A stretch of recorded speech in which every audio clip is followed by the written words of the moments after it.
يا جماعة تدخل الكافي وتحس انك بوسط نجد، تصميم كامل للفرع. الفرع النجدي من شوجر هايف مهتمين بكل التفاصيل وكل شيء بالفرع وله سالفة. ارفع راسك شوي، هذا نقش نجدي محفور يرجعك ليوم اول. فرع شوجر هايف بحي الملقا كامل مصممينه على الطراز النجدي. من زود ما انهم مهتمين بالفرع، الى الجدران مرتبينهن، السقف مزخرفينه، والى الكراسي ومرتبينهن على الطراز القديم. ومعتمدين بالفرع على الاضاءة الطبيعية، اضاءة الشمس، علشان تعيش التجربة وانت مبسوط. صدق تبي تعيش هنا تجربة كاملة، فرع يرد الروح. والى الفناجيل حقت الاسبريسو، متعمدين انهن تكون على الطراز النجدي. اهلا، يجيك تقديم الاسبريسو بهالشكل. واهم شيء الفنجان، تفاصيل جزت لي مرة كذا يقولون بو صح. اهم شيء مويه الغازية علشان تطعم بالاسبريسو.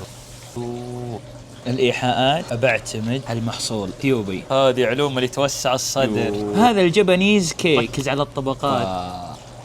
يا ساتر، حلاه مرة موزون. وأهم شيء كرانشي اللي فوق، الطبقة اللي بالنص كلام ثاني. وهذه الفرنش توست الأكثر مبيعا عندهم، اللي كل العالم يمدحونه. كراميل كلام ثاني. اللي جاز لي إنك وانت تاكله تذوب بثمك، العجينة طرية مرة. واو. وهذا عاد الايس دريب بالتوت. قايل لكم تبي تعيشون التجربة على أصوله. أهم شيء التوت. أوعدكم ما تلقون تجربة زي تجربة شوجر هاي فرع الملقا، يستاهل التجربة.